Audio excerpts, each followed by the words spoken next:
Welcome, welcome, welcome to Armchair Expert, Experts on Expert. I'm Dan Rather. I'm joined by Mr. Mouse. There we go. Much better. Much better. Peek behind the curtain. I was hoping to have the Christmas sleighs bells that we have. They're gone. Instead, this thing, whatever this is. What is it? It's almost like my turkey. It's a Christmas. It's the sound of Santa's sleigh. Ooh. When he's got a bad engine. Right. Right. He needs to take it to the shop. Yeah. And not the elf shop. They don't know what the fuck they're doing. No, they It comes with don't. Mechanical stuff. Before we tell you who is our esteemed guest, want to announce something incredibly exciting. Very. Listen, by now, hopefully you've seen some photos we've posted of the merch that we just dropped. Barring a Christmas miracle, which is possible. Yeah. Christmas miracles happen all the time. Always possible. Always surrounding Christmas. They won't arrive in time for Christmas. But you can pre-order, and you could give somebody this with the evidence of the pre-order. This is what I like to do. I like to give like a small gift, like a chocolate bar, and then taped to it is a picture of the sweater. Oh my god. Sweatshirt. Yes. And this is coming, yay! Like, you know. Oh yeah, the little sample. Teaser. Yeah. And again, if you look at the pictures and you're like, what is that? What we know about you is you're not listening to the fact check. So A, you're in huge trouble. Exactly. B, that is the robot we hear from so often. Right. So just really quickly. Remind us. Do you want to buy some merchandise? Do you like staying cozy? With a picture of me on the front. It says, welcome, welcome. I sure hope that's true and not excluding robots. Love him so much. They're very limited. We're not gonna So make any limited. more. That's it. That's it. Oh my gosh. So Yeah. it's one and done. There's going to be so valuable. Some of the speculators on the commodities exchange. What are they saying? They're saying that this sweater may be worth, we're not promising anything, but upwards of $16 million a year from that makes now. sense to me. It does, Yeah. right? Well, think about it in the Ford GTs. The Ford GTs, they sold only 1,000 of them over 4 years. Actually, 5 years, they went to 1,200. But point is, those things already almost tripled in value. Okay, I'm getting nervous. I feel like I need two. 2 of the sweaters? Yeah. You can't take them out of circulation. Well, we don't get any. No, yes, I do. I know, I at we're least definitely get gonna get one, some, but yeah. I need I'm two, gonna get- maybe three. I'm going to get one to wear and one to keep on ice to sell as my retirement plan. Pristine. You should too. Everyone make a run on it. Buy 3. Save 2, wear 1. Anywho, today we have Richard Branson on. Richard Branson, an entrepreneur and founder of the Virgin Group. Of course, that includes Virgin Records, Virgin Airlines, the hotel empire. The guy's flown across the Atlantic on a hot air balloon. He's gone to space. The guy's been up in space. Nuts. I was about to say first guy we've interviewed that's been to space. Not true. Not true. He has a new masterclass out called Disruptive Entrepreneurship. So if you have masterclass and if not, get it, and you can watch Richard Branson instruct you on disruptive entrepreneurship. Out right now on HBO, Branson, a documentary, a multi-part documentary exploring his life. So this is a great primer for that. Please enjoy Richard Branson. He's an armchair expert. He's an armchair expert. He's an armchair expert. Hello, Mr. Branson. Can you hear us? Hi, Dax. Hi, Monica. How you doing? Hi. How are you? I'm good. I can see a very dark side to that face, but you can hear me all right. That's the main thing, isn't it, on this one? We can both see you and hear Yes. you expertly. Are you in BVI? I am actually sitting in a new Virgin hotel in New York, Ooh. Oh. which we're opening in 6 weeks or so. It's just off Times Square. So this is one of our bedrooms, I think. Yes, it is one of the bedrooms. A I like the artwork. Yeah, I was going to say very cool artwork comes with this. Now, when you check into one of your own properties, do you go ahead and take like the gangster suite or do you play it middle of the road? Are you trying to figure out what the customer thinks or what you think? Well, I just flew Virgin Atlantic over here from the UK and I booked in economy and put myself with an upgrade if there was space.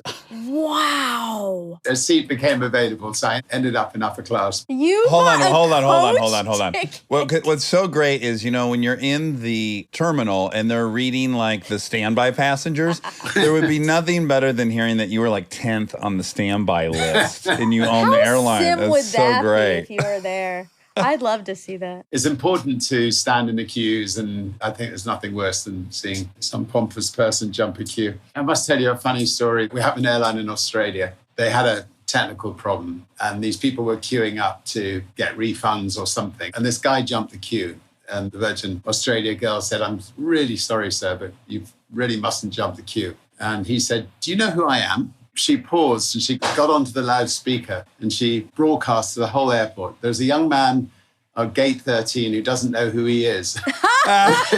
If somebody would like to come and claim him. Oh my God. Oh, that's fantastic. May we poach this employee off of you? I feel like we need Seriously. her in this organization. Seems like something I might do. You got to let me deliver the punchline. Oh, so sorry. So he turned to her and went, "Fuck you." And she went, "I'm sorry, sir, but you have to get in line for that too." Oh, yes. I Oh my love God. her. Is her name Donette Rickles? You won't get anywhere with her, I'm afraid. She's too smart for all of us. Yeah, that person needs to be immediately promoted to head of all things. Yeah, President. exactly. Okay, so what's good for you though, you're lucky. You've built companies you'd actually want to enjoy. So Ray Kroc, he famously spent most of his time just dropping in on McDonald's all throughout the country and making notes. But here, this guy, he had to eat at McDonald's every single meal to do that. And by the way, I love McDonald's, but I'm not trying to eat there 7 days a week. You at least are enjoying something that you would otherwise be enjoying anyways. Yeah, I really ought to check out the spaceship, pop into space and to make sure it's all okay. I've been very lucky with our companies. They're a lot of fun. Like Wednesday morning, I go on a Virgin cruise ship for a couple of days, and we've got 1,200 wonderful staff in each of those ships. They're from 82 different countries. They're just fun. They're very Virgin. It's a real pleasure to be with them. And our team create the kinds of experiences that I like. And I think if I like it, it's like the other people will like it as well. And I think that's why an airline like Virgin Atlantic survived for 38 years, because people like to fly it. They get a good experience. Okay, I want to start. It's almost as if you should disclose if you're invested in a company before you promote it. We have a mutual friend, Shannon Sedgwick Davis. Yeah, I know Shannon very, very well. She's a very special person. Very special person, very good friend of my wife's. I've been the recipient of her cultural capital, I guess. I got to be in Africa at the same time with her, which if you can ever overlap that, that's the way to do it. She knows how to get everywhere and land everywhere in Africa. I love her, and I'm curious what it is about her that you feel so safe with, or that you've entrusted with such a big focus of your philanthropic life. I don't think you can say no to Shannon. She does everything for the right reasons. She is bold and she's brave. She'll go into the depths of the Congo to try to take out the nastiest individual in Africa who does the most horrendous things to kids and their mums and so on. She rang me 3 months ago and said, "Richard, you're coming to Ukraine with me to see President Zelensky and to see firsthand what's going on." And 3 days later, I'm on a train heading into Kiev, and she's absolutely determined to sort out any problems in this world. She gives her life to it, and yet she's got kids and her own family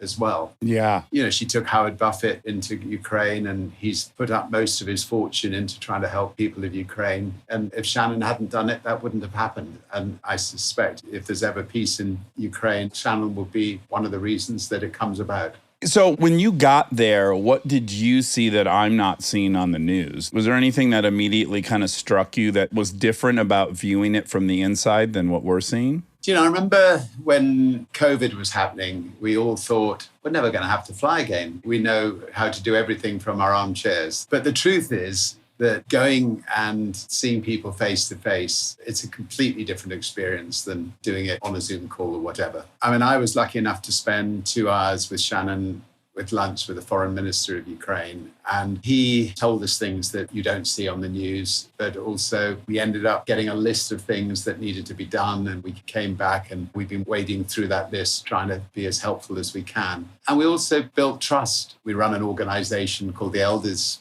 together, a wonderful group of wise men and women who do try to bring peace to conflict situations. And in order to get peace, it helps if you've got good contacts, say, with the Russians, and if you've got good contacts, say, with the Ukrainians, and you know people personally. Ultimately, that's the only way you're actually going to be able to maybe help bring a war to an end. The elders' remit is they've succeeded in Kenya, they've succeeded in other places, and they failed in other places, but hopefully they and other organizations can contribute in this situation. Do you sit down for one of those lunches with a foreign minister and feel fraudulent at all? Do you start by going, why would I have this person's valuable time?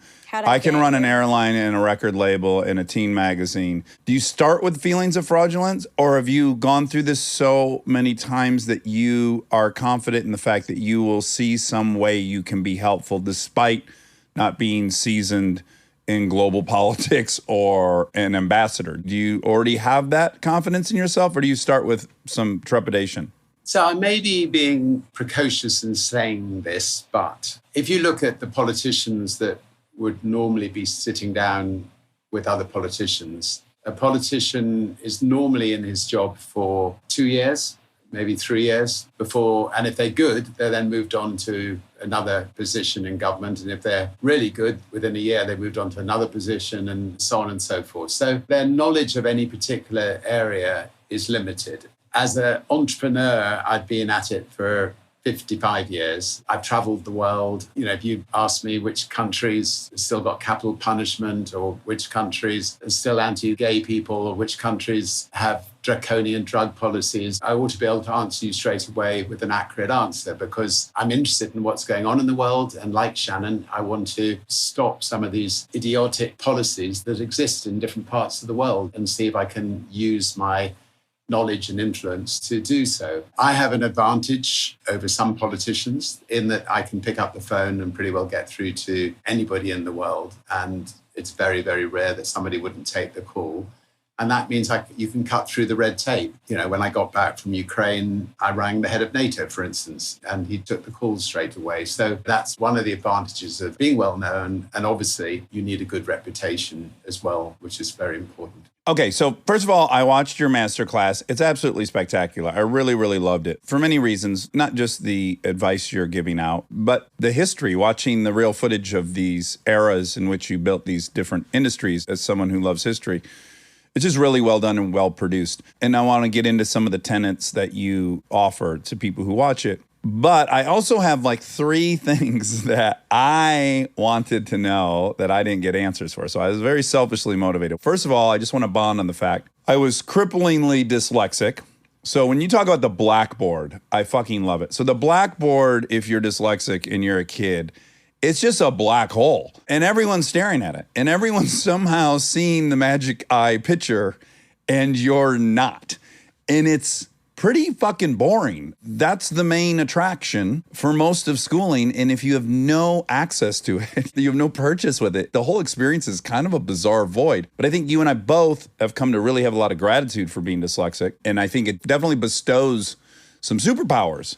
So I would love to know, when you were in those moments, we did not have the term dyslexia. No one came, grabbed you and said, hey, you got a great IQ, but you're going to stumble in these things. What was your own assessment of yourself in that period? I remember personally just going, I don't feel stupid. Yet the proof is quite clear that I am. It's so confusing. What was your experience?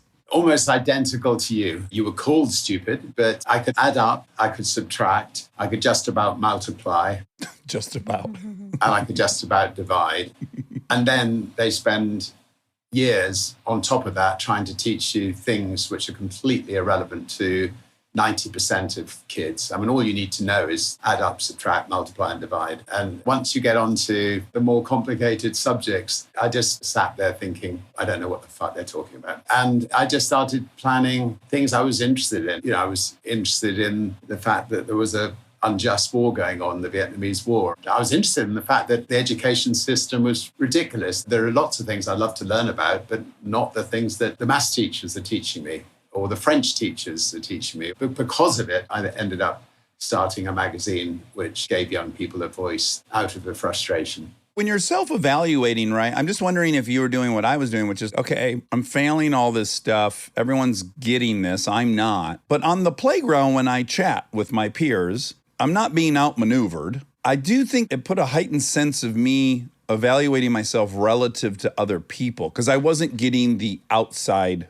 metric. Yeah, I think that education needs to be much more adaptable to the individual. There are some individuals that love geometry. They're going to be our new scientists, or they're going to be building our new spaceships. And the maths teachers should be concentrating on those people. They shouldn't be wasting their time on people like you or me. When I'm interested in something, I lap it up. I love the detail. I'll take notes. I'll learn more. But when I'm not interested in something, why waste my time? And why waste those people who should be spending the time with these teachers? And education needs to be more adaptable. Okay, so the item that's not discussed in the masterclass that I'm interested in is basically fuel source. You have seemingly an inexhaustible fuel source, and I have to imagine that fuel source has had to evolve over the last 55 years. And I wonder, for starters, if dyslexia is a fuel source. Again, for me, hugely so. I had a chip on my shoulder that everyone thought I was dumb, and I really set out on a mission to learn as much as I could to disprove these people, and on accident ended up learning a lot of things, which is great. But that was one fuel source. You're such an overall generous guy. You do not appear to have a chip on your shoulder, but did you have any of that residual chip on your shoulder? That I certainly did. I wouldn't necessarily say I had a chip on the shoulder. What I did realize was that I needed to surround myself with people who were better at me at things which I was not good at because of my dyslexia. And so if you're running a magazine and you're editing a magazine, oh, I'm getting some tea here. Thank you very much. Oh, see the service already? We like the service at the new hotel. Here you are. And, Monica, would you like some tea? Yes, I love tea. What if he spit it out right now and screamed at the person, this is never going to cut it? Yes, I think it forced me to get great people around me. And I'm lucky. I learned at a young age the importance of being really good with people and bringing out the best in people and praising people and all these sorts of things which, partly in my upbringing, I suspect, that's enabled me to then think about the bigger picture and done a lot of things in my lifetime. You know, it's been a lot of fun, and we've just thrown ourselves at a lot of different areas where we felt we had the expertise and the people around me to take them on and just pull out a blank sheet of paper and give it a go. Okay, so for people who are not already historians of you, you've already mentioned it, but I think, the Student Magazine would probably blow people's mind. You start that when you're 15 years old. Yeah. It's called Student Magazine. Just to be original. Quite literal. They ended up copying you in the 2000s with comedies, Wedding Crashers, Hangover. You were way ahead of the curve. Very literal. I've been there on The Hangover, yeah. I'm sure you have too. yes. Okay, so you start that magazine. You end up leaving school very early, 15 or 16, to dedicate yourself to that.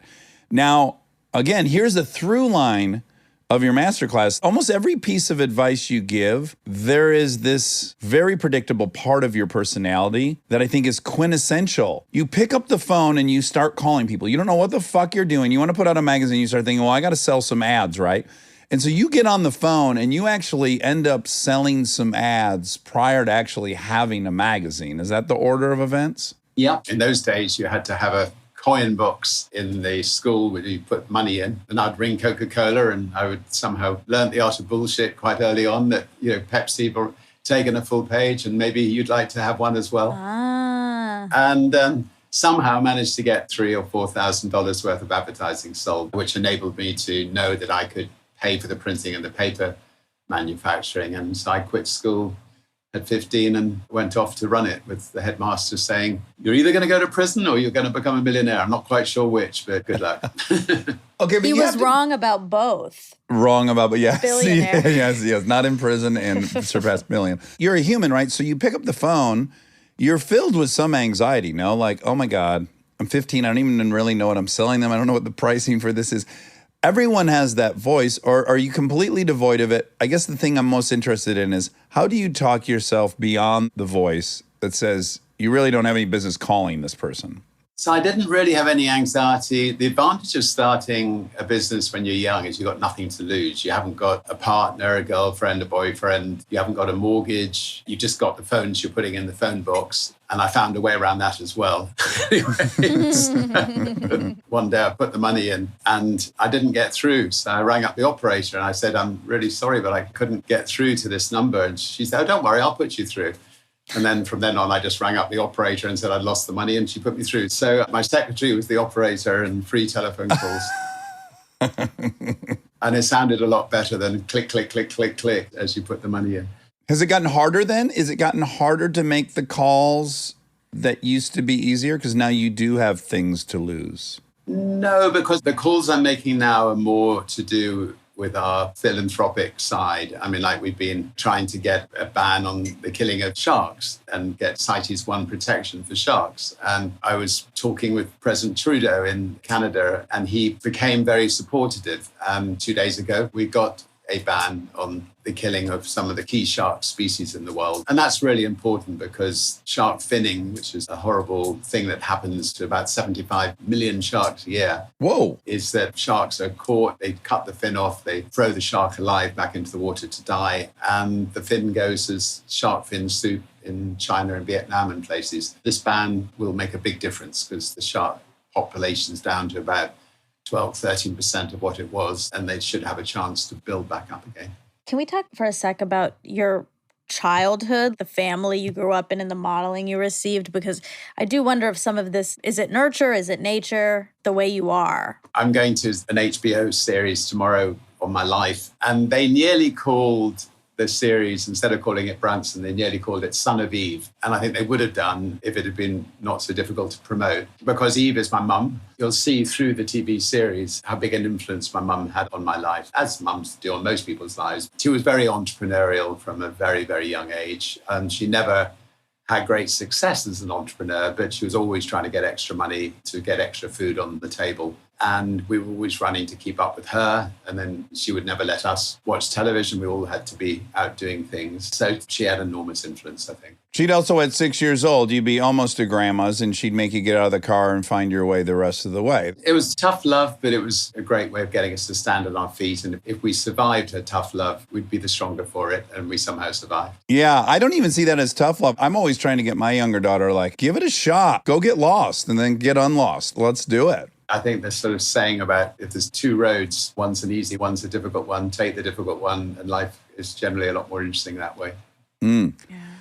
Okay, a sense of humor for you is crucial, right? So the mother, yeah, she had a workshop. She used to try to sell things in London and varying success. Richard decides he's going to be a Christmas tree farmer. He goes away, he plants all this seed. The rabbits eat all the seed. It's a big debacle. It's a disaster. So within your advice, two that are brilliant are learning to accept and move on and learning to laugh. And I think the laughing aspect has to be a part of your willingness to call on the phone. I think there's some part of you that can laugh at yourself and you go, okay, if I shit the bed on this, I'm going to hang up the phone, I'm going to have a good laugh, and that'll be that. Humor is so important. It can backfire on occasions. I just thought of one occasion where it really did backfire. I want to hear that. Obama making fun of Trump? Oh, God. Seriously. Every April Fool's, we would do something. And we, many, many, many years ago, announced on April Fool's Day that we were launching something called Music Box, where we were going to store every album and every single on every label on a little box. And people were going to be able to download the music. And the industry suddenly realized that it was the end of the industry, Branson's bombshell, the end of the industry. And at 12 o'clock, I said it was a joke. But Steve Jobs saw my joke and he said to his engineering team, let's have a look at this. And as a result, a few years later, he launches the iPod, which then puts Virgin Megastores out of business. Oh, my God. So the joke definitely backfired on me. It brought down your record store empire. It brought down our record store empire, yeah. Even despite that, I think humor is so important, but you need people who can laugh at your bad jokes around you, which I've fortunately got one or two. You yourself saying this, and I am in lockstep on this opinion, which is I can't learn much from people's successes, but boy, can I learn a lot from people's failures. I think you say specifically, it's much harder to be the pioneer than the person that follows the pioneer. I guess my curiosity is, when did that occur to you? How early into this did you recognize, oh, I should be looking at who came before me and how I need to learn from their mistakes? There was a guy called Sir Freddie Laker who was really the pioneer of low-cost airlines. He only survived a year, and I had lunch with him when I was thinking of setting up Virgin Atlantic. And he said, look, I'm going to give you 2 bits of advice. He said, one, British Airways will try to put you out of business. So 3 words, sue the bastards, which I ended up doing when they did try to put us out of business. He said, the second bit of advice, Richard, is when you reach my age, and he was, 38 at the time, I was early 30s. He said, I've ended up getting prostate cancer. He said, Richard, you just got to go along to your doctor and get yourself checked. I'm afraid the doctor will use his finger. Just make sure, Richard, he doesn't have both hands on your shoulder when he's doing the checking. Sure, when that finger goes in, yeah. But anyway, humor mixed with some really sound advice about suing the bastards. And we actually ended up suing British Airways after we had about 3 planes. They launched something called the Dirty Tricks campaign against us. We got the largest libel damages in history given to us by the court. At Christmas time, we distributed it to all our staff equally, and it became known as the British Airways Christmas bonus. Our team, I think, have been hoping that they'll sue ever since. Monica, they got nasty. British Airways, as they were picking up some steam, they actually got into their computer system, would find out the passenger list of flights booked, call the passengers, say they were canceled, offer them fare on a British Airlines, and upgrade them to first class. I mean, like, real, definitely illegal. gnarly, illegal gangster stuff. It was very, very, very un-British. Yeah. The image of British, anyway. Well, that's what I love about you Brits is, no one can be that polite. There's always going to be an undercurrent. We're going to find out, like, no one's that polite. Everyone's equally terrible. When's it going to bubble up? Okay, I have a question about story. Your story, I would imagine, Sir Richard, has to evolve because it stops making sense, if you'll hear me out. You're greatly positioned as you start Virgin Records. You're signing Sex Pistols. That's daring. That's outrageous. That's dangerous. You become this huge independent label, the biggest independent label in the world. In that story, there are bad guys. The bad guys are the corporate labels. And as you become Virgin Atlantic, the bad guy's British Airway. It's a great story. At what point do you have to acknowledge in your trajectory, this story doesn't really make sense anymore? We're the big guys, and to keep the same story would start feeling inauthentic or fraudulent. Did that ever cross your mind in this journey that you inadvertently became an institution? And how you had to change the story to address that?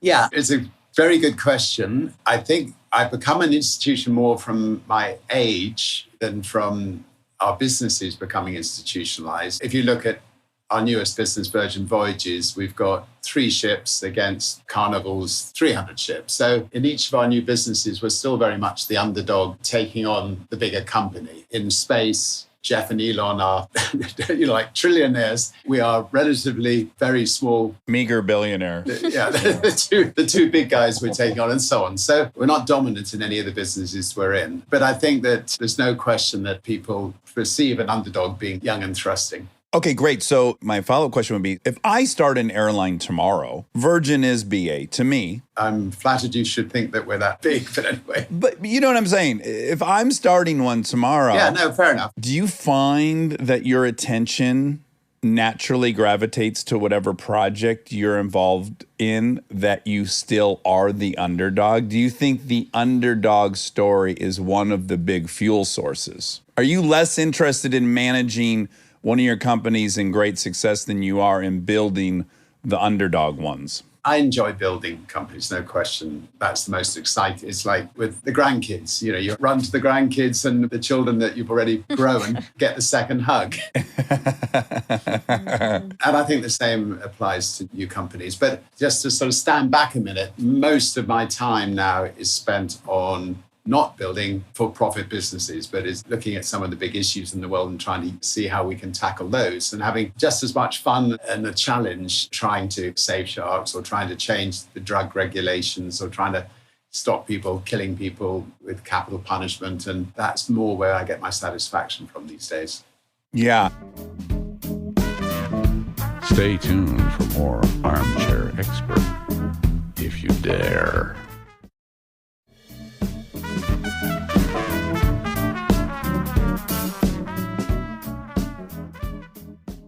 Here's a very risky question, okay? And I don't even know that in this day and age we can do this, but I'm going to attempt to. And if it goes awry, I'll save both of us in editing. Before you ask it, let me just work out how I can cut you off. Yeah. You got to act like you didn't hear the question. Yeah, That's exactly. Key. I'm so sorry you're breaking up. Not that the internet's not spectacular in this new Virgin Hotel. Again, this is a fuel source question. So I see so much footage of you as a 15-year-old, and you are adorable. You're absolutely adorable. There's no question about it. But you're also not the captain of the football team, or whatever the English equivalent of Rugby. that is. So my sincere and honest question for you is, do you think if you were a bona fide 10 with the fucking sweater over your shoulders and the homecoming king, do you actually think you genetically still do what you do? Most likely not. I think people who've struggled at school are apt to be the people who are trying to prove something to themselves, their parents, their friends, and get out there and succeed. Whereas the captains at the school go into the more boring jobs. They might make a decent living at a bank or something. Okay, great. So I am that way. I have that belief about myself. Had I been getting all A's, I probably wouldn't have done shit. I think the unavoidable truth is mate selection is the nuclear fuel source in humans, getting the mate we want. And I think it's just this incredible propellant. It's so powerful. Let me just say historically, Monica, he starts an airline because there is a woman waiting for him at BVI and an American Airlines flight is canceled. He's fucked. He has to charter a plane. He sells seats on it to the other people that were delayed. But he's got to get to that woman in BVI. Without that, we're not starting that airline. So my question is, I love it. Yes. What happens when you achieve that? What happens to that fuel source? You go to space. Where you're what, allowed to have affairs? That's what's left. Where there's Martians that you haven't met. When you found that woman or that partner and you can no longer use that energy to chase partners, you take it out on, I've started 300 or 400 businesses, so I've taken it out on a lot of other areas instead and had different kind of fun, but a lot of fun anyway. Yeah. Just curious about that because I find myself happily married and successful in my world. I'm wondering what the next fuel source is at all times. One of the reasons I love being a journalist running student magazine was the amount I learned from doing it, the amount of people you meet and the research that you have to do for interviews. And that's a great fuel source. So what you're doing is a great fuel source. I'm sure you're doing some other things as well on the back of it. Yeah. I think what's most impressive about you is your unending interest and drive. And that's what's, to me, the main enigma about you that I'm fascinated by. Do you have kids, by the way? I do, yeah. 7 and 9-year-old girls. That's pretty damn good. Yeah. Now, some of the great things that you advise people to do, one in particular I really, really love, which is confront your frustrations. Don't you find that frustration is almost the most compelling emotion we have? Like to have legitimate anger and grief over something, a service, a product, an experience is just so motivating. It is. And that's why when I'm frustrated, I want to do something about it. And it is very motivating. And I've started a number of businesses on the back of being frustrated. One does a lot of things on the back of being frustrated. But as I said earlier, I start businesses. Okay, I also just want to talk about the mechanics of you booking that flight, chartering that plane, and then what you do the very next day. Again, this thing I think is so amazing about you is you have a successful music label. You chartered this flight. The next morning, you're on the phone with Boeing. Could you just tell us about why you thought you should pick up the phone and call a stranger? Yeah, so I decided, screw it, let's do it. Let's see if they'll rent me a plane. So I rang up Boeing switchboard and was put through to the sales department of Boeing in Seattle. And a guy called R.J. Wilson answers the phone and tell him I want a secondhand 747. do you have any for rent? And he wanted to know what company I worked for and what's the name, Virgin. Anyway, we ended up somehow managing to extract a secondhand 747 from him. And that's how Virgin Atlantic started 38 years ago, just with one plane. Are you amenable to advice? Is it easy for you to ask for guidance? Because I imagine half that call you're trying to get an airplane out of them. The other half is like you're hoping they educate you a little bit on this business.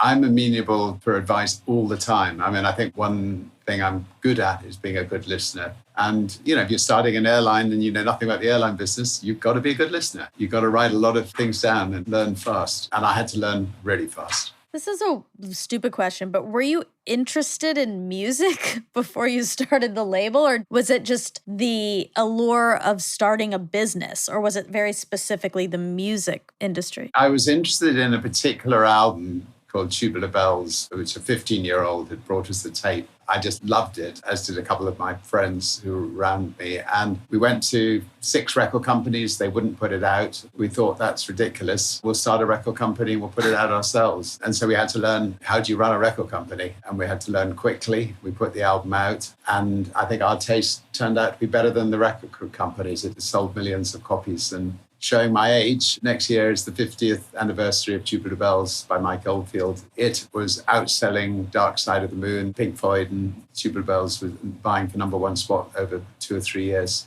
period, all those years ago. That is Number one crazy. album for a year straight. Are you living in a simulation?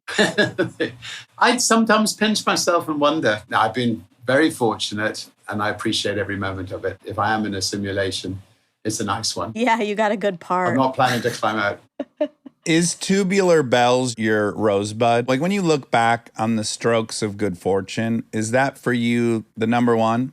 We then quite quickly signed the Sex Pistols, which I think it was the Sex Pistols more that enabled us to attract people like Rolling Stones and Janet Jackson and David Bowie and a whole lot of brilliant bands. But yeah, Tubular Bells definitely kickstarted the record company. And you built this incredible place, the Manor. Prior to that, when people recorded albums, they would like have a 3-hour session. They would bring their shit in and out. They were annoyed by that. And he's like, let's just do 2-3 weeks. You come, you leave your stuff, you make an album, you relax. That's nice. And you created a culture that didn't exist. Yeah, bands love coming there. They like to just record all night and sleep all day, whether it was Cat Stevens or Van Morrison or Paul McCartney, Frank Zappa. Pretty well everybody used to come to the Manor to record. How often would you hang around to get some FaceTime with them? Did you hang with Zappa? I remember picking up Zappa from the airport, and the Manor was big, but there was a palace a mile away called Blenheim Palace. I actually drove him down the avenues to Blenheim Palace and just dropped him off and said, go and bang on the front door. He got out and walked up the front door with his long, scraggly hair. And this sort of posh doorman of Blenheim Palace opened the door. He gets thrown out pretty quickly, and I take him to the proper Manor.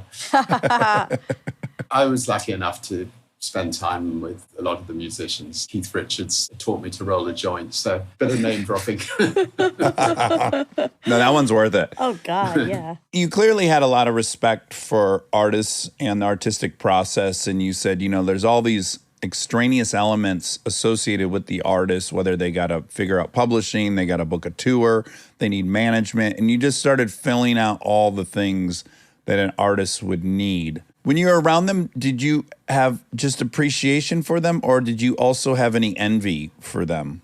I don't think I was ever envious of them. I mean, I was lucky enough to be around some extraordinary people who made extraordinary music. Cat Stevens, I just suddenly thought of, you know, somebody who spent a lot of time at the Manor making beautiful, beautiful, beautiful songs. I would love to be a musician. My son's a musician, but that wasn't in my makeup at all. You know, I would just sit and wonder at where some of these beautiful songs came from. It was very lucky to be sitting in the front seat watching it. If you're lucky enough and you get to meet a lot of people that you're interested in, maybe even heroes, obviously some disappoint, some overachieve. Is there someone from that era that really just blew your mind that you still think, well, that person was magic? Peter Gabriel, Phil Collins as well, but Peter Gabriel I've kept in touch with. You know, he was somebody that everybody at Virgin wanted to be successful because he's such a nice person, produced beautiful songs, very moving. I mean, I remember being in South Africa with him, with Nelson Mandela, name dropping. Mandela was unveiling a statue to Steve Biko, who'd been killed by the white population in prison. After Mandela had made this impassioned speech, got Peter to come forward and gave him Mandela's microphone and just said, why don't you sing the song Biko? And he just sang without any backing musicians, and the whole crowd, 100,000 people were singing it. And I suspect if you asked him, he would say it was one of the most moving moments of his life. And it definitely was one of the most moving moments of my life. Wow. Yeah, that's magic. When a human being is just handed a microphone and then the thing that comes out of them infects everyone around them with an emotion, that's something to behold. Yeah, it's special. I just think it's really funny that you're so self-aware because you've said that you've name dropped a couple times, but obviously you're going to name drop because that's your life. That's what you're Your surrounded peers. by. Not even your peers, they're Employees. yes. Yes. And so I think that's really sweet and lovely, but hilarious that Yeah. you have to consider, oh, I'm not name dropping, but you're not. You're just talking about the people in your life. Can I do one more bit of name dropping then? Yes. Please, we live for name We love dropping. it. It's so juicy. So Archbishop Tutu, who is Nelson Mandela's right-hand person, I'm just an extraordinary man. He was chair of the Elders, which is an organization that we occasionally he would name drop. And he would go, oh dear, there I go again, he would say. It's funny, only the other day I was at Buckingham Palace. The Queen said to me, oh, Arch, you're such a name dropper. Oh my God. We have a version of that, a joke we say, which is, I never name drop. Tom Hanks told me it's the grossest thing you can do. You steal mine, I'll steal yours. Yeah. Please. Okay, as a fellow adrenaline junkie, you have this whole phase of your life. I mean, really, you could just be someone who was worthy of an interview and a book and a masterclass if you were just an adventurist. I mean, you've done enough bizarre things that were life-threatening and had very little purpose, which I respect. What one were you, in your mind, you're like, okay, we finally went too far. I'm in a situation I shouldn't have put myself in. What am I doing here? And did you have a heart-to-heart with your ego to figure out what's happening? Pretty well every time. In my new book, Finding My Virginity, I think I write at the back, the 70, or is it 80 now? Hold on a minute. 80 times I've come close to killing myself. And every time I promise myself, if I get out of this situation, I'll never do it again. And every time somehow I find myself a few months later forgetting those frightening moments and climbing into another balloon or climbing another mountain or whatever. But I'm not going to tell any specific stories because I'm here in New York to launch the HBO series and you're going to have to go and watch it. Okay, great. I love documentaries, especially biographical documentaries. So I watched the trailer for yours. I am so excited for it. I got to imagine if you're going to commit to something like that, the notion that it was done at HBO has to be the safest version of that. The quality is pretty darn consistent. How were you approached to do that? And did you have any reservations about that? The director is called Chris Smith. He's tough. He's strictly independent, so that you're taking a risk in going with somebody completely independent and you're not going to have any say. I mean, for instance, the title Branson, I didn't like at all. The last time I was called Branson was when I was at school. Other school kids all had to call you by the surname and it just rankles with me. Uh-huh. But you got no say on that, which is good. When I'm at the premiere of it, I'll be watching it for the first time and it'll be tough. I'd much rather take a risk with an independent director rather than just having a puffy piece, which HBO most likely wouldn't have been interested in anyway. HBO are very good also at just wanting to have their credibility, and so they should. Although I'm sure you've had the experience yourself where you're either interested in some historical figure, you read a great biography. It's actually the stuff that you probably, Richard, are nervous about that is the absolute most revealing, attractive, unifying, comforting. Are you able to recognize that when it's done to other people, it's so powerful and that to not do that version would limit the power of it? Absolutely. I mean, I know that, for instance, there's somebody doing a film on the Dirty Tricks campaign we talked about with British Airways. It's a feature film. And, they haven't spoken to me, which I'm sure they will at some stage. But, I sort of respect them for just getting on and doing their research and getting on and doing the film. And, it being independent. They make the best films. The more independent the directors and producers can be, the better. Did you watch this 5 or 6 part documentary on Murdoch? Are we talking about, it's called Murdoch? Yeah, it's CNN. It's pretty recent. I just watched it maybe last month. I haven't seen it and I'd love to see it. Do you feel like you have a perspective and an understanding on fellow kind of global entrepreneurs or people like Murdoch? Do you feel like you have some understanding of them that's a little deeper than maybe I would have? Rather than sort of talking specifically about Murdoch, I do think that people need to remember that all you have in your life is your reputation at the end of your life. And I think it's important that entrepreneurs remember that they're not going to be around forever. And they need to conduct their lives in a way that their reputation is as intact as possible and that they can feel proud of their life when they're on their deathbed. And there are some entrepreneurs, I won't go into names, but they built a fortune doing things which they may not be particularly proud of on their deathbed. And it's important, really important, that your children are proud of their parents and grandchildren are proud of their parents. Yeah, I think there's something really interesting happening right now in entertainment. There's like a collective social commentary happening on wealth, class, specifically billionaires. I don't know if you're watching White Lotus, but that gets into that. Also, Glass Onion, the new Knives Out, talks about it. Triangle of Sadness is really interesting, dissecting all of those pieces. And I do wonder from the perspective of you and the echelon of people you're in, if you watch those things and you're like, they don't get it.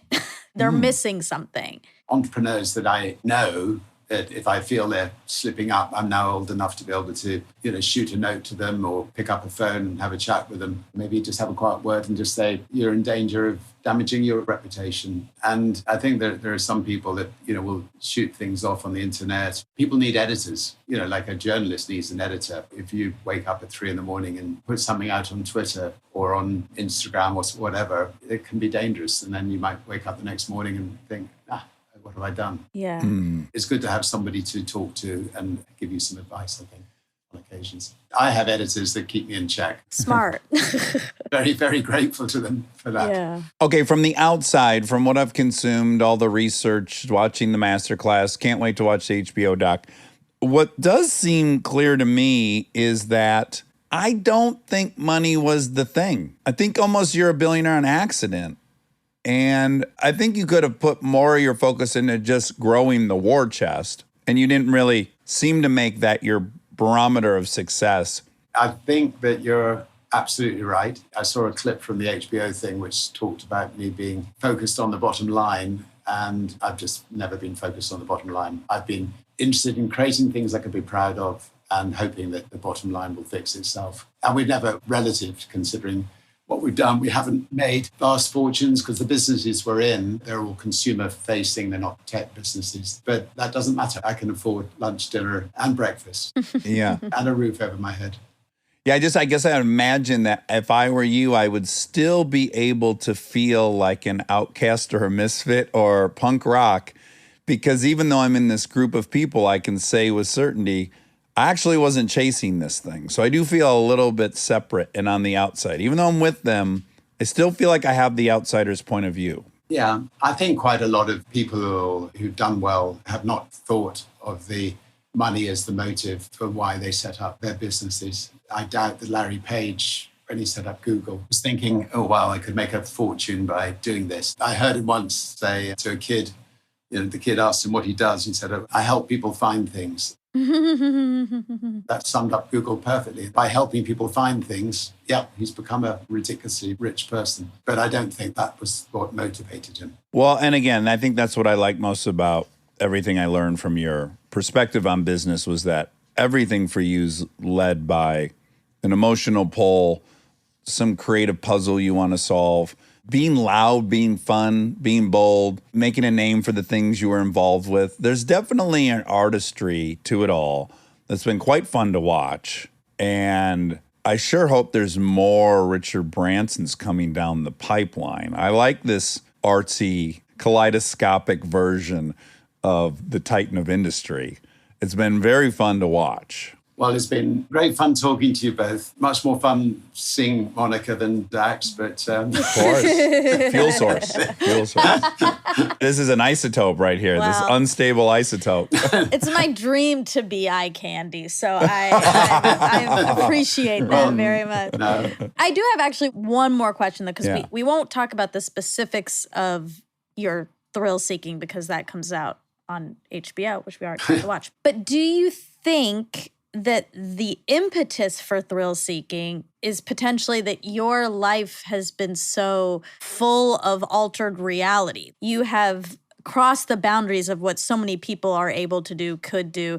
And so it's like dipping your toe in But what's there's like an real arrogance building. Like, I'm breaking all these rules. I can probably break this one too. and not even I probably can, but can I? Like it's asking the question, can I also do this? Can I also survive this? If somebody came to you and there was something that had never been done before, I don't know, climbing Everest or crossing the Atlantic in a hot air balloon or going to space in your own spaceship, would you say no or would you say yes? I'd say no so fast.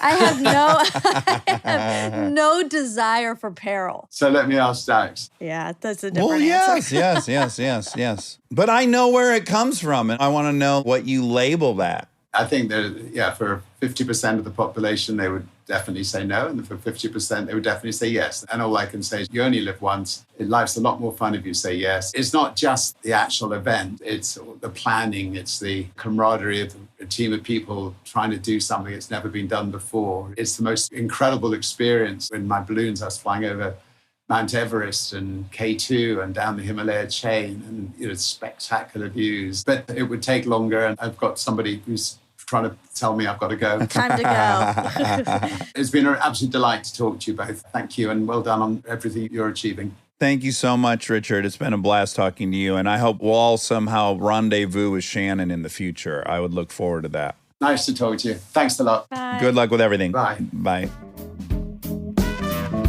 Stay tuned for more Armchair Expert, if you dare.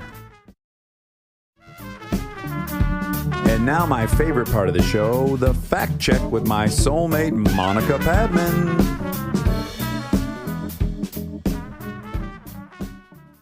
Right. You're searching. There's an opportunity to trick someone. Yeah. And then the challenge is make it believable enough that it's believed. What if I started crying? You wouldn't have started crying that Bill Gates was here, would you? No, but I was about to get upset. Okay. So to catch everyone up, this is really funny. My friends came over last night. You went to the White Elephant Party. I did. Which we'll get into, I'm sure. But you were dropping Liz Plank off, who's staying in our pool house. Yes. And when you pulled in, you saw A security detail Yeah. leaving it was so strange because I was about to pull in and the gates were opening at the same time. Okay. And I had to stop. This solves a mystery I had last night, which was they left, and then I heard Frank going apeshit. Like someone was there. And I'm like, come on, bro. They just left. But he was Liz. responding to you guys. Liz, yeah. Okay. So he was doing his job. Anywho. So, two blacked out security detail. One's worth describing. So one of the vehicles is a full-size GMC Denali, like an Escalade. Yes. But it's stretched. It's like the size of 1.5 Escalades. Yeah. But anyway, two, what looked to me, and my eyes are bad, Yeah, they're not great. It was night. and it was night. Double whammy. Everything's going Stacked against against you. Yeah. me.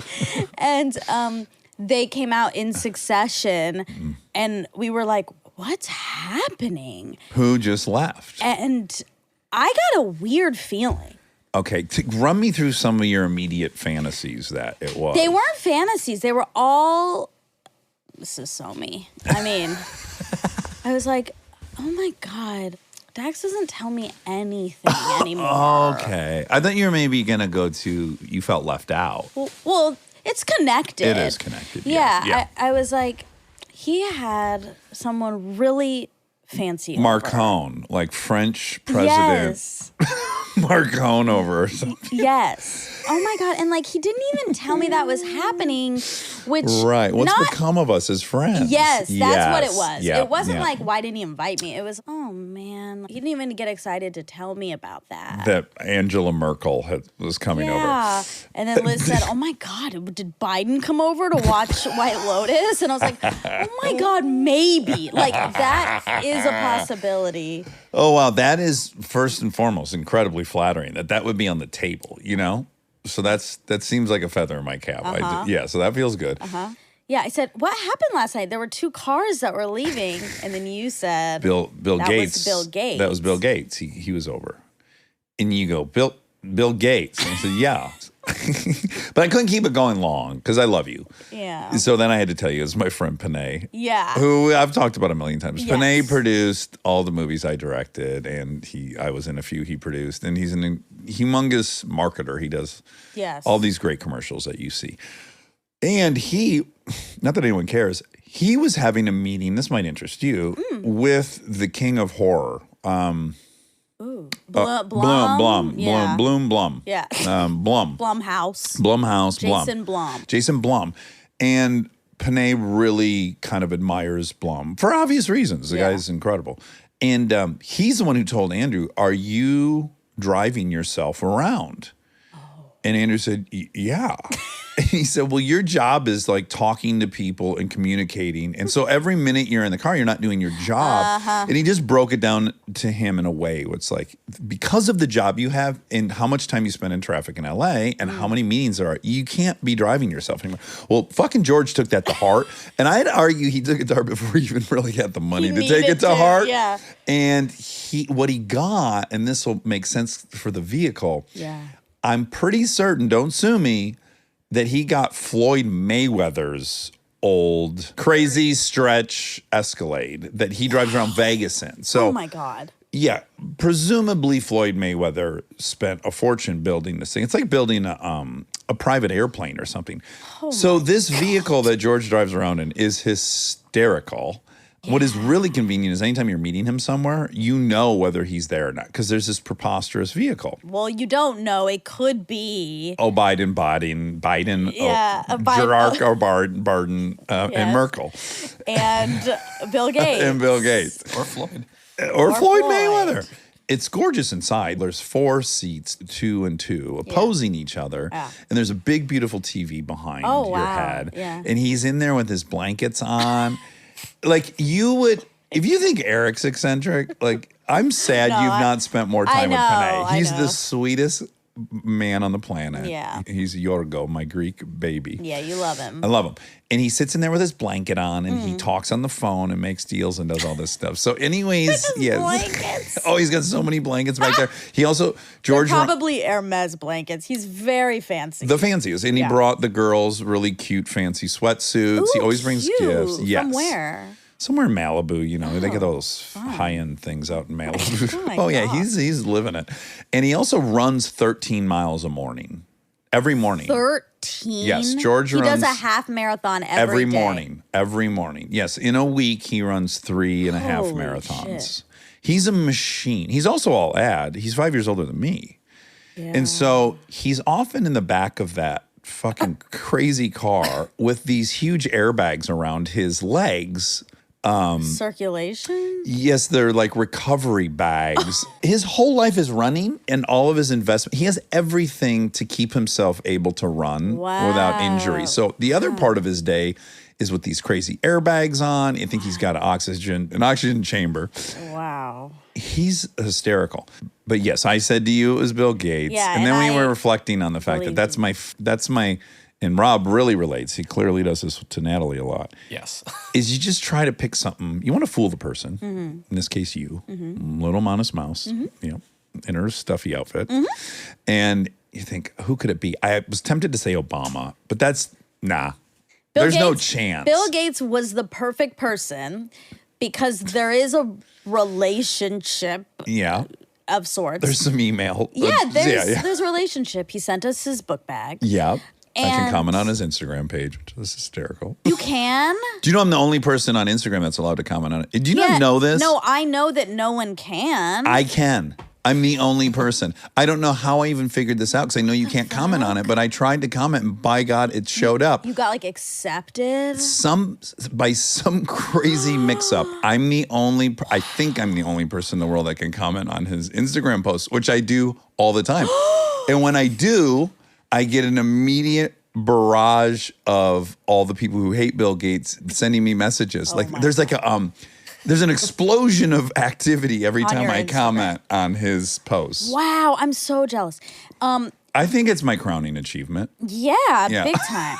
So yeah, when you said that, I was like, oh, wow. And then also I was upset. Jealous and upset. Not jealous. Well, Okay. not Well, jealous. Sad. The same thing. I was Right, like, yeah. yeah, what I thought was exactly right. Like, he didn't want to tell me this really cool thing. That Obama was Why didn't he coming want to over. tell me that? No, Yeah. Bill Gates. Oh, Bill Gates. Sorry. I'm getting confused. That thing with lies. No man's memory is good enough. He can afford to lie. Lincoln. Wow. Yeah. And I will say, I think it was.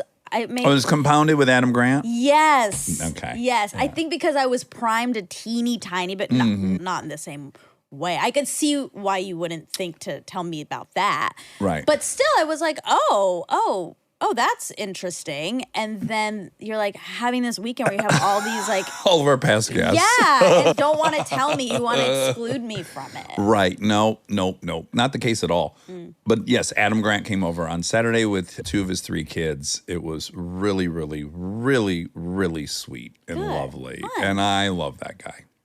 Good. White Elephant Party. Oh, I went to the White Elephant Party yesterday. It was really fun. Hit me with the highlights. One is there was a taxidermied mouse. Oh, really? Yeah, and I was upset because those are my people. Right. And you were upset because one was being exploited for shits and giggies at a party. Yeah. Yeah. Did it look cute, taxidermied? Yeah, I mean, everyone was pretty grossed out, Okay. but it did get stolen twice and then frozen. Okay. Yeah. It was dressed up, so it was this like little mouse. Little mice. And was dressed up? as the Grim Reaper. Oh, that's Yeah. a bummer. I was immediately picturing an English schoolboy, like in the little shorts Like a and a that's cardigan. cute. top hat. Yeah, that would be an incredible You might mouse be to able have. to buy one because it turns out it was Audra who brought it. Sure. And she said they also had a Marilyn Monroe mice. Oh, that's Yeah. wonderful. Yeah. With like a dress being blown up? Yes. Oh, this is great. So anyway, but I was offended. And then let's see. I brought Yeah. some very nice kitchen knives. Oh, okay. Amy ended up getting those. That's the great. dream, That's the right? dream. Yeah. But Okay, well, things were hairy. Well, let me just back up and just Okay. say it always is a little bit of strategy at this White Elephant Party because if you want someone to have a certain present, happens quite often. Yeah. And then there's like, okay, well, you pick it and it'll get stolen from you and then my turn also. And then there's a lot of backroom dealings. This is a great time to bring up couples versus singles. Okay, great. Yeah. This is where things pop up where you don't expect it, right? Uh-huh. The ugly side. Yes, because what always happens is couples tag team. And the way they So can sorry. do that. Another yeah. precursor. The way this White Elephant works Yes. is you pull your name out of a hat. It says you're going to pick number 12. When it gets to 12, you can either go under the tree and get a new gift, or you can steal one you've already seen be opened. Yeah. And then that thing can get stolen 2 more times, That's and then right. that's done. It's locked. Okay, great. So everyone knows the rules. Yes. Yes. And so what will happen in couples is you just steal for each other basically. Mm-hmm. And because there's 2 of you, you have a chance of locking a little bit better. Yeah. Or someone in your couple will steal a gift and then there's one more left, one more steal, and then you'll steal from your partner. Right. So that you together Stays in the have family. it. Yeah. Hopefully you've never been mad at me because I don't really want anything, and I always end up with something absolutely terrible. I always end up with the thing everyone's like, I don't think I've ever had anything stolen from me. No, I just feel Ganged up on. No, I just feel like, yet another thing. But you and Liz could have easily we made did. that pact. Okay. Oh, okay. So this well. year, Liz came to the party, and I said before, I was like, "Oh my God, Liz, we can be a couple." This year, we can do this. She had never come, or she didn't know what it was, so I had to explain all of this. It didn't work out. Yeah. It's by the way, even when working as a couple, so much is out of your hands. Exactly. 30 people there or something. Exactly. There's a lot of leeway in your there's holes. But we tried, it didn't work. That's fine. But we both ended up with great gifts, so it was fine. What'd you end up with? Okay, so should I talk about this? Is it risque? A little. Provocative. So Not politically correct. no, it I just think maybe it makes me look really bad, but that's the thing I want to talk about. But that's also okay. All right. I end up with money. Okay. Interesting. Which is great. Okay. The problem is I wanted this record player. Okay. We had it in our possession as a couple for a while. Then, of course, Ryan stole it. Yeah. He already has one, but That's what I was like, I think they have one. they do. Yeah. Yeah. Maybe even two. Ryan stole that, and I was really angry about it. So I was like, fuck it. Then I want the money. Like, Okay, there's yeah. nothing else out there that I want. And a big component of this, there's a recurring gift that happens every year. It's a drawer. It's this like they call it dick of drawers. Well, originally, a decade ago, Yeah. someone brought a big penis, Yes. and it's erect, Yeah. and then vertical, Yeah. and then there were 3 drawers Yeah. that you could pull out, right? Yes.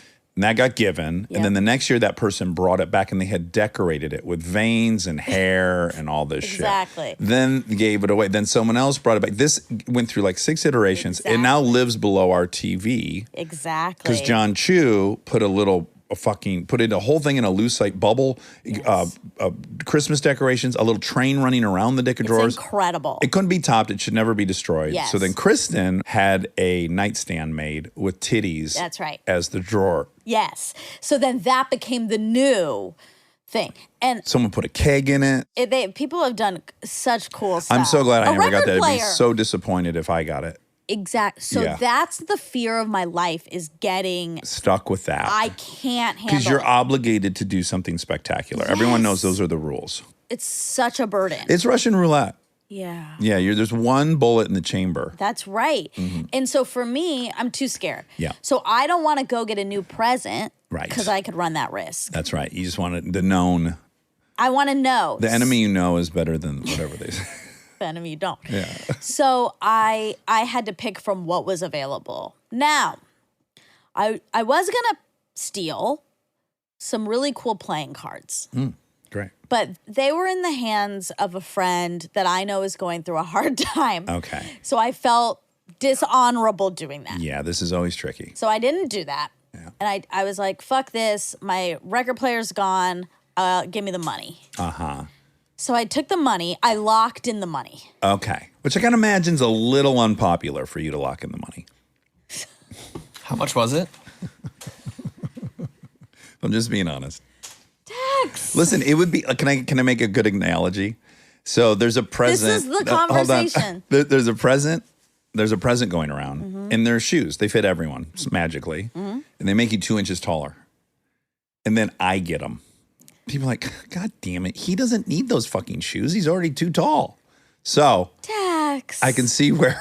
This is why I feel guilty. Okay. No, you don't need to feel guilty. I feel guilty. Bullshit. But you Bullshit. just said why I shouldn't. I already. No. I'm guessing what the potential reaction was. Is what I'm I doing. was feeling that. Sure, a little envy, a little ire.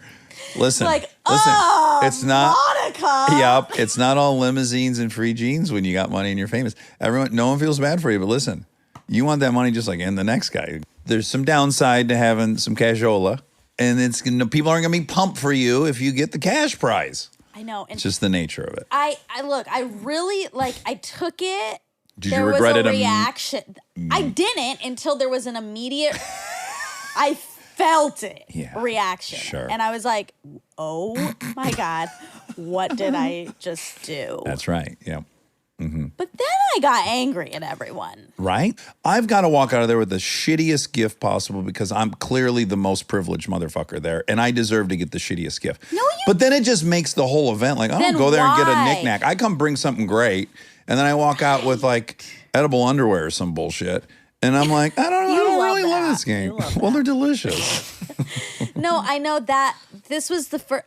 God. Yeah. Where I felt like, oh fuck, okay, I can't do this again. Like I can't next year. I can. And I by the Lesson way, learned. I do bring really good gifts. Oh, yes. To this thing. That's right. And you want to leave with something that you kind of want that you're not going to have to throw away. Yeah, but this is like I feel weird. I feel.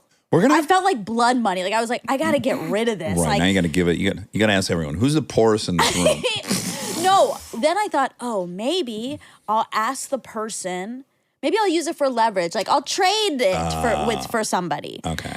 But Now you're a then- carpetbagger. Well, I know. I was like, that sounds bad. This seems bad Wheeling and too. dealing. We need to have like a 30-minute coffee about this topic. No, I really Okay. have been thinking about it ever. Like, it's really bothering me. Here's what it is. I'm going to make it less grody. Okay. You've been made other, and it's not a good feeling. It's not fun to be made other. Yeah. Well, I know that more than anyone.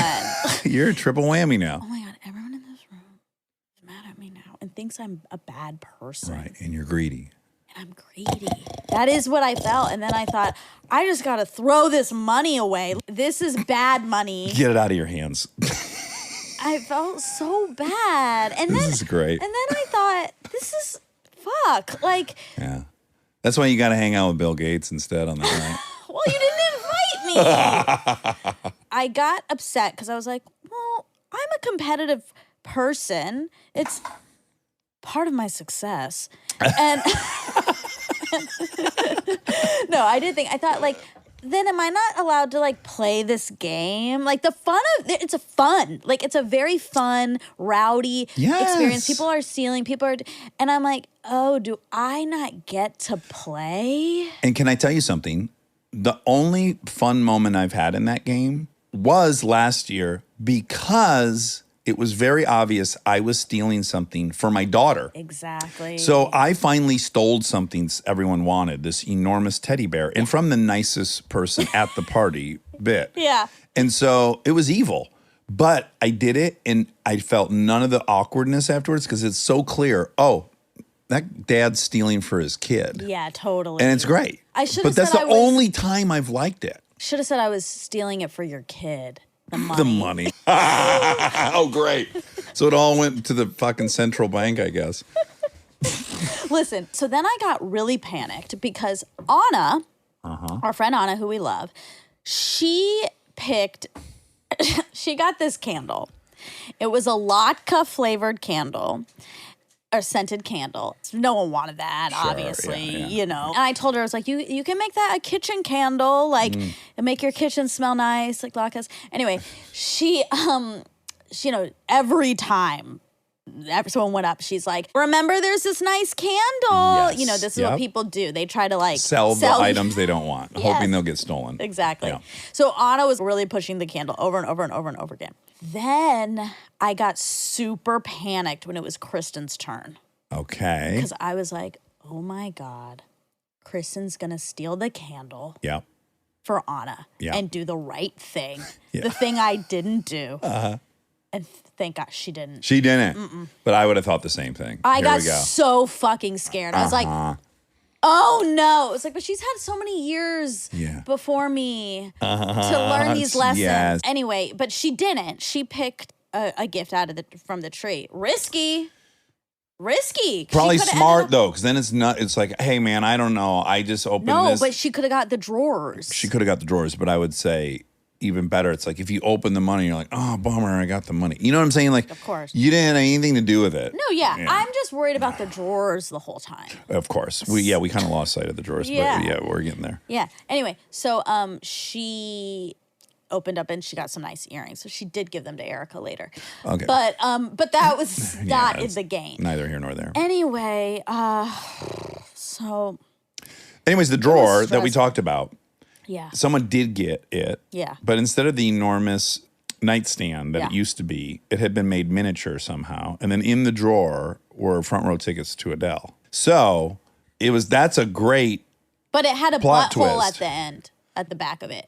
that's awesome. It had a flesh, like you could fuck it. Oh my goodness. Yeah. But, Yeah, it had a but that Adele was ticket. really clever because no one wants it. And then it was fun because you know who ended up with it?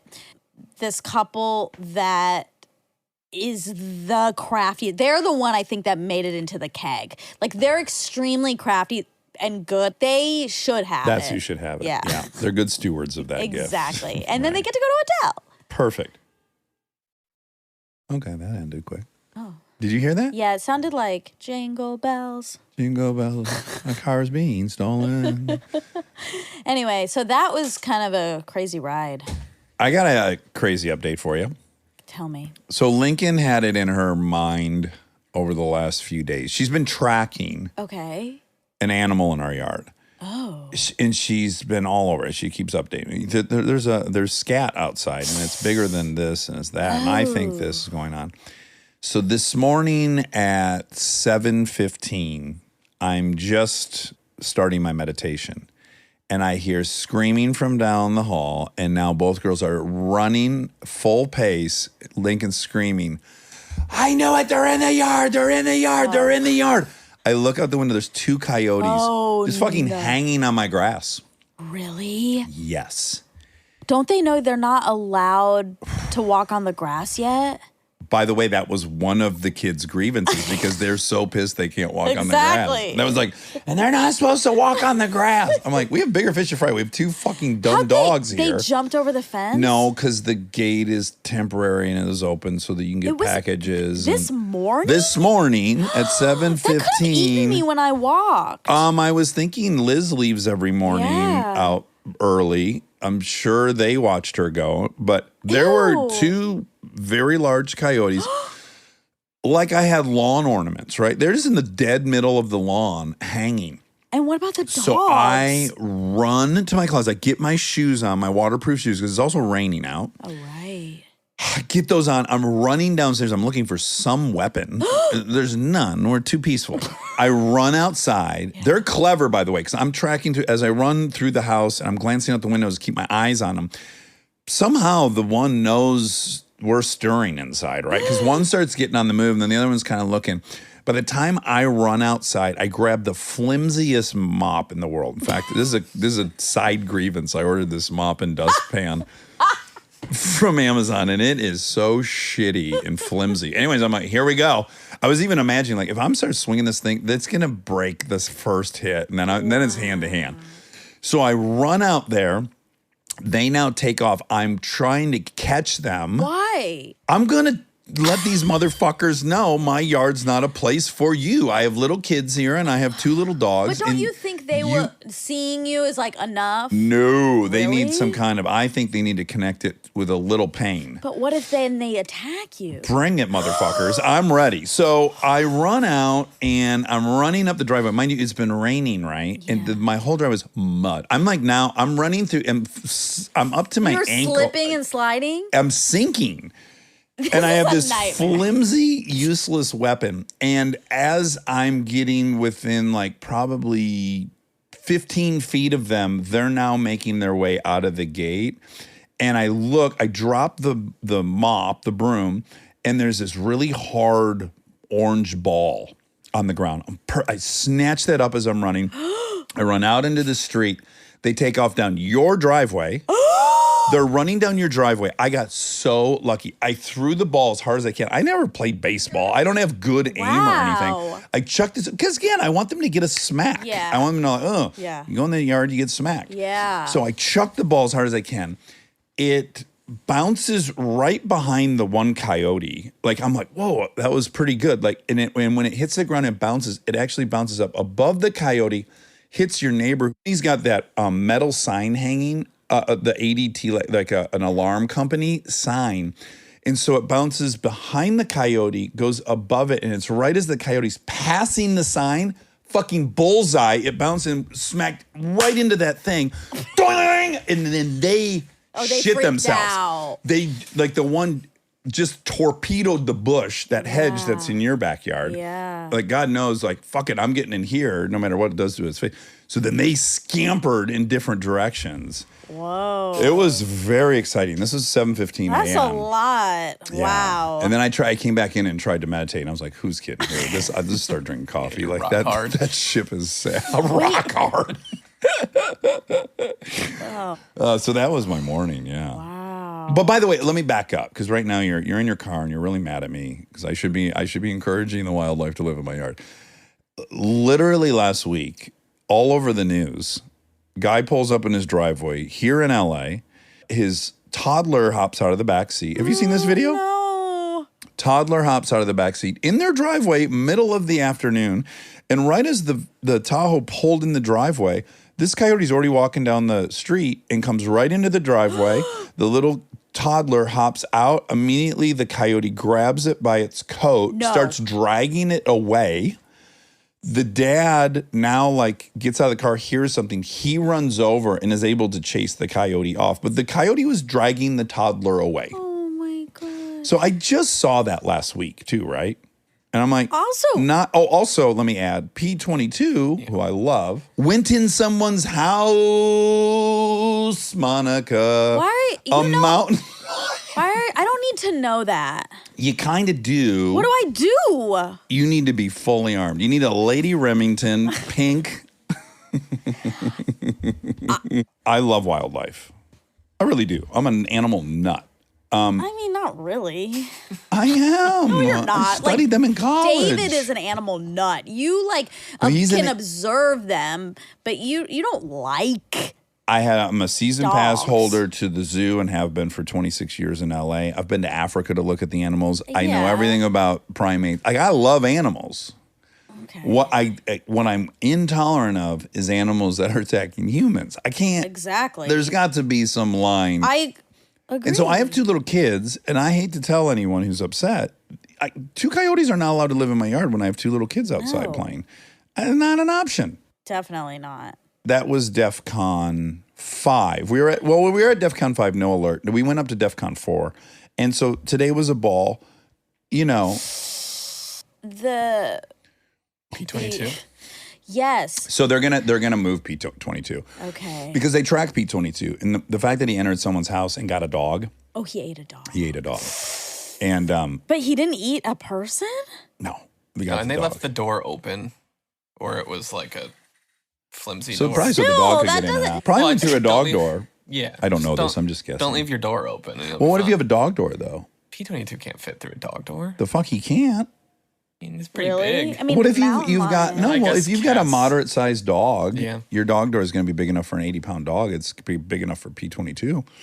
Anywho, they've been tracking it, and he's been doing a lot of erratic stuff, that being one of them. And they've now gotten to the realization that they have to move him. He's about to kill some human. That's clear. That's what's coming next. So they've already decided they're going to move him Where?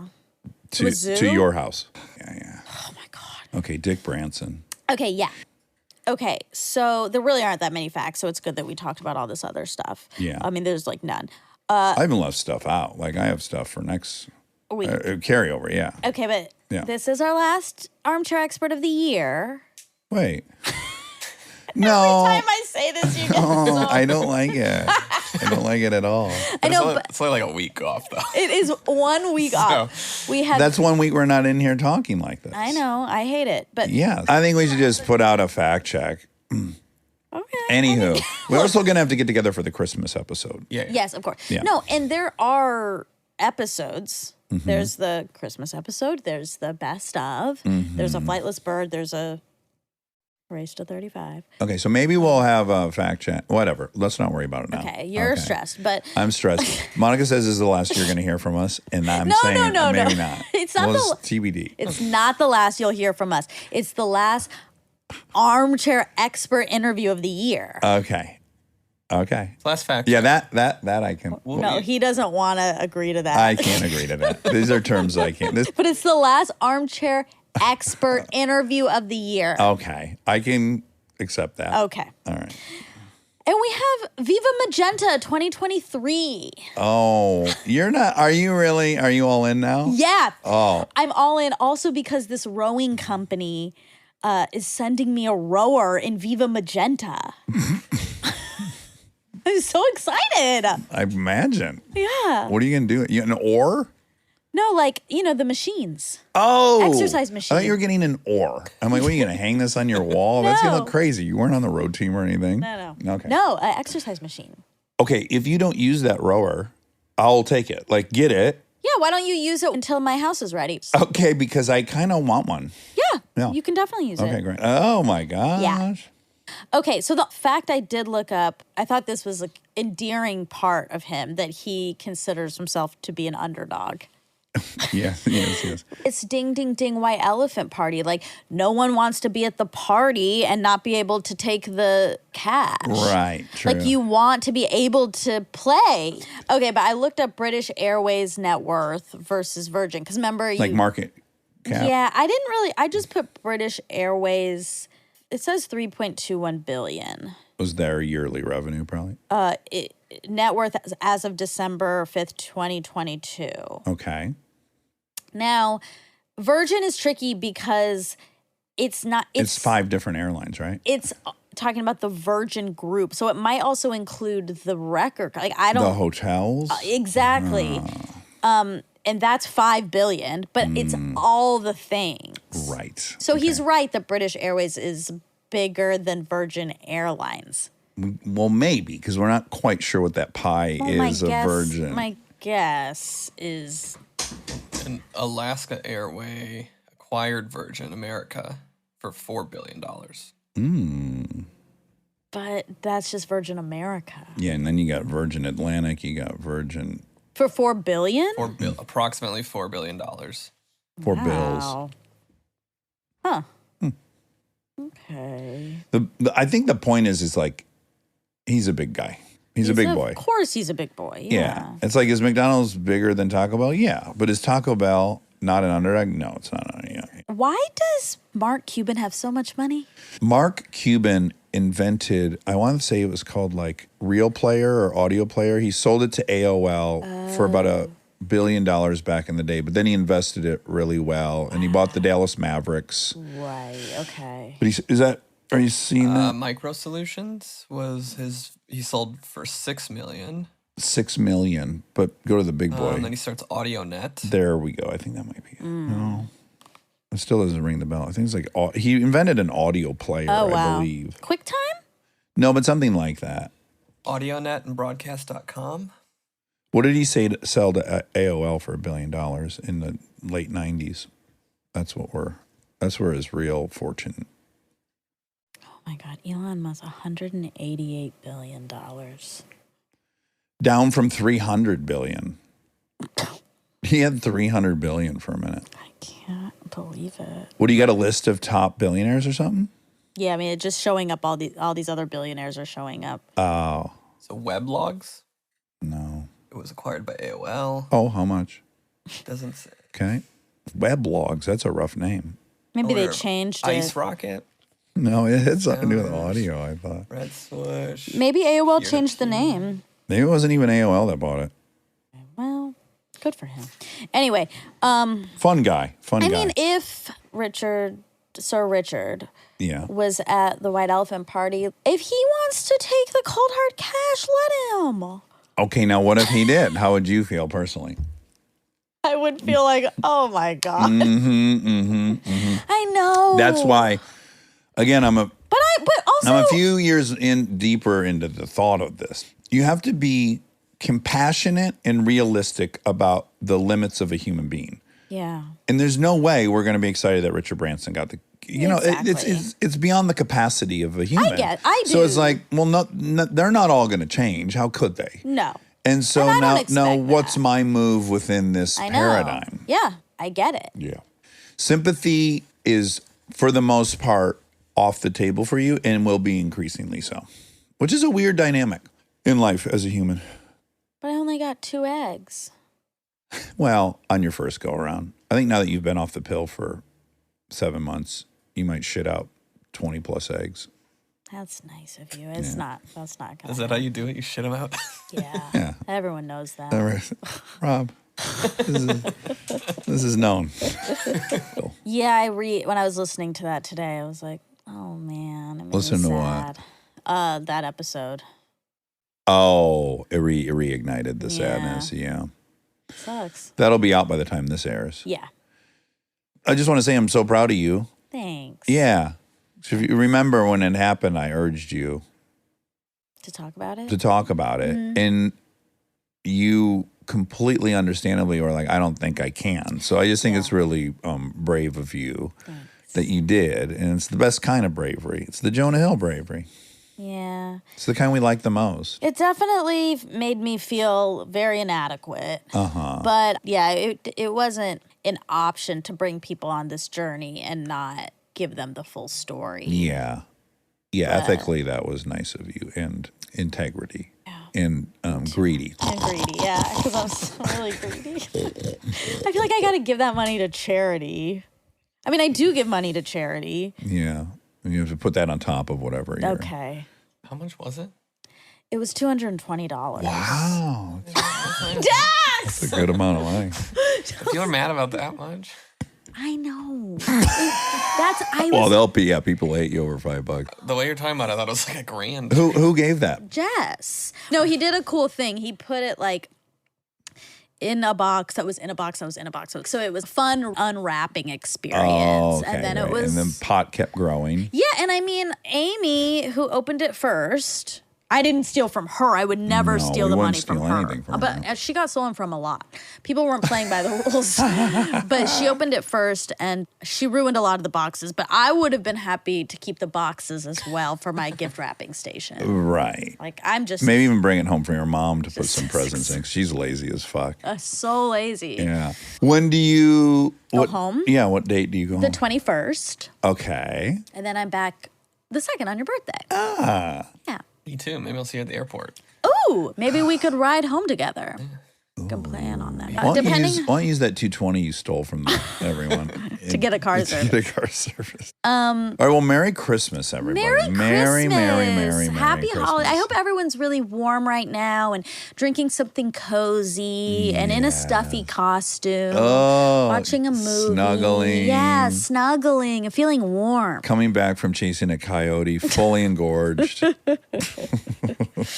I do not wish coyotes upon anyone listening. Unless, like, there is a segment of our country that they would love it. And that's great for those people. No, they would actually love that they live there. Oh, I see. Maybe even kill deer and bring them back to the yard and eat them in the yard and just really set up shop in their yard. God. Those would be people presumably without small pets or people in their house. Yeah. But there is a group that wants coyotes in their backyard. I wish we could figure out how those people could label their properties. And then we could figure out a system to, like, if you want them, take them. Yeah. If you don't want them, get out of my yard. Do you think, though, even if you didn't have the kids, wouldn't you be protective of Kristen? Like, Well, the dogs, which... and the dogs. But you hate the dogs. But I will deal with very sad kids for and a very long and time. A And a very sad wife. My Yeah. whole house will be in mourning for a very long time That's true. That would make me really sad, too. if one of the dogs died. Yeah, I do Yes. like those one more than the dogs. other, but yes, for me. Yeah, and surprisingly for me, it's... Opposite. Yeah. Like, Frank is damaged, but he doesn't look it. Mm-hmm. So people don't give him as much compassion. A beautiful mess, like these girls who tattoo No, I on hate it. that. No one can see Curious that. position you've taken on Frank. It really is. It seems to violate other tenets of your... Really? Yeah, but that's fine. It doesn't? Yeah, he's got all the advantages. He's like cute. He could be the most likable dog ever. But instead, he he's tries to damaged. bite someone once every 2 weeks. Well, someone hurt him. No, I don't think so. He's had a Yeah, pretty of charmed course. life. No, he was at a shelter. So Yeah, because the person who had him before didn't want to get bit. is that why? Yes. I think they hurt him. Okay. I don't Kristen think so. says the reason he puts his paw up like this is because he has anxiety.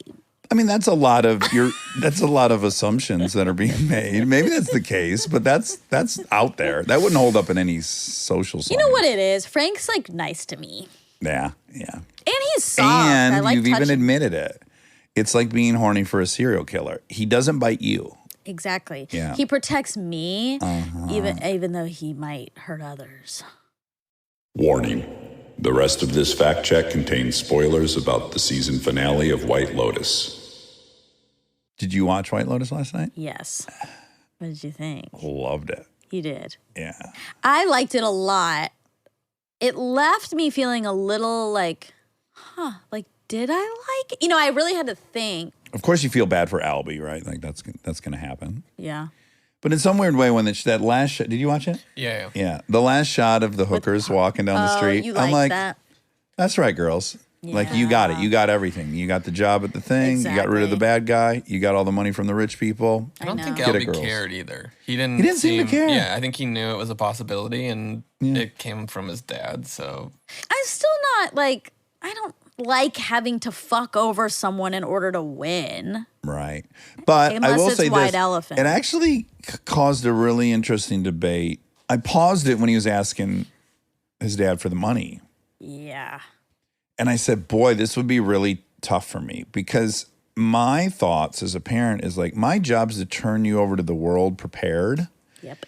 And I can't enable you to be fooled. This reckless. And I know you're getting screwed. I mean, that's what the dad was saying. Yes. Yeah. And so Kristen said, no, you just give them the money. They're going to find out they were the mark. And then when they find out, they're also going to know you knew they were Mark and you gave them the money anyways because you love them. So they're going to learn their lesson. That's unavoidable. And they know that you helped them even though you disagreed with it, which is powerful. And then the way it all shook out, when I saw it play out in real time, I was like, wow, that was the right move for the dad because he knows his dad violated his own sense of it on his behalf. It wasn't, though. It was for him. It was a selfish move. That's true. That in that situation, it's true. If it had happened to me, yeah. Again, it'd be so hard for me to give Lincoln $50,000 to throw at some God. scammer. Yeah. Yes. But having seen how it all ends up, like fast forwarding 6 months later, I do think probably the right move. I don't know. I really don't know. You learn the lesson more significantly if you're the victim of it than I tell you you're getting screwed. And then for the rest of your life, you have the question mark. Was I? I think I was right. Maybe he's wrong. Yeah. I guess that part is true, but people don't always learn their fucking lessons. No, like that's true. At all. People that are gullible are pretty gullible. And then it didn't cost them anything. Yeah, it didn't cost that motherfucker a penny. At all. So what lesson is he's not feeling the weight of that money gone. True. It's just kind of a 30,000 foot view of it where you go like, what's my mission with these kids? And when on my deathbed, what was it? Well, my mission was just to love them blindly, whether they're... Yeah, I guess to me, loving someone blindly should be so disconnected from money or things. To me, that's like giving your alcoholic kid booze. Whiskey. Yeah. No, that's bad for them. Which my dad did do. Right. Yeah. All right, well, stay warm peace out and there. love. Happy holidays. Love you. Hold on a second. Oh, yeah. Bells? Yeah, I thought... They're in here somewhere. Every other thing in the world is over in that corner. It's a fun corner. Listen to all that. It's like when Snoopy goes into his doghouse and he has every single thing in the world inside his doghouse. Rob came out. Oh, this is kind of like a Hawaiian Christmas. Mecca Kaliki Maha is the thing you say on a Look at all bright these crazy- Hawaiian Christmas day. Oh Mecca Kaliki Maha. On a So white- we don't have the bells, but we have every other thing. Wow. That feels peaceful. We do have so many noisemakers, just not the Christmas. What's this one? It's like thunder. Oh. Scary. Well, that was a misfire. All right. Well, I hope everyone has. I hope that's not a harbinger of the Christmas to come. No, don't say that. Don't say that. We'll have bells for the holiday episode. Oh, okay. Oh, thank Get some right now. Thank goodness. I love you. Happy holidays. Happy Have so much holidays, fun. and Happy New Year. Ashok, Nimi, I love you guys. Neil, I love you. All the Padmans. All the shepherds. Yeah. All the Honchels. Hollises. Let's give a shout out to the Honchels. And the Honchels. Yeah. All right, love you. Love you.